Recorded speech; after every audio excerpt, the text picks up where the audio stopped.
আমি চলে এসেছি আবারও আপনাদের সামনে। এই যে দেখছেন ঠাকুরের ফুল, বেলপাতা, ঠাকুর ঘর থেকে যেগুলো বেরোয়, তো সেই ফুল বেলপাতাগুলো আমি জলে ভিজিয়ে দেবো। কীভাবে আমি গাছে প্রয়োগ করি দেখবেন আপনারা। আমি জলে ভিজিয়ে দেবো। এই যে বন্ধু দেখছেন আমার ঠাকুরের ফুল, বেলপাতা এগুলো সব ভেজানো আছে। এই ভেজানোটা আমি জল দিয়ে ভিজিয়ে রেখেছি। এটা কিভাবে সার প্রয়োগ করা হয় আপনাদেরকে দেখাবো। তো এটা 4 দিন ভিজবে, তারপর আমি আপনাদের কাছে আবার ফিরে আসব। তো বন্ধুরা, আমি যে পুজোর ফুল, বেলপাতা এগুলো ভিজেছিলাম, এই যে দেখছেন এর মধ্যে রয়েছে, এটা আমি ছেঁকে নেবো। 4 দিন হয়ে গেছে আমার। এরপর এটা আমি ভিজিয়ে এটা আমি ছেঁকে নেবো। ছেঁকে পরে দেখুন কী করি।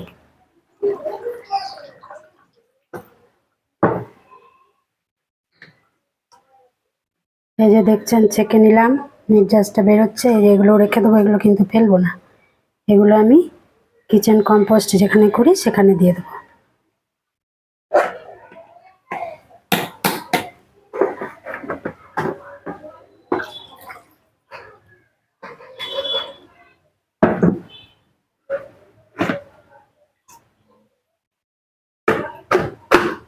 তো এই যে কিচেন কম্পোস্টে যে দেখলেন, এটা কিচেন কম্পোস্টে ফেলে দিয়ে দেবো, এটা ফেলবো না।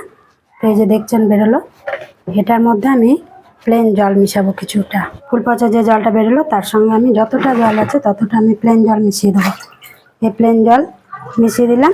এটা পাতলা হয়ে গেলো। এই পাতলা জলটা আমি প্রত্যেকটি গাছে দিয়ে দেবো। ফুল, ফল, সবজি, এমনকি তুলসী গাছেও দেওয়া যেতে পারে, কারণ এর মধ্যে তো কোনো অন্য কিছু নেই, শুধু ফুল বেলপাতা আছে ঠাকুরের। তো অন্য কিছু থাকলে দেওয়া যেত না। এই যে পুদিনা গাছে দিচ্ছি, ঢ্যাঁড়স গাছে দিচ্ছি,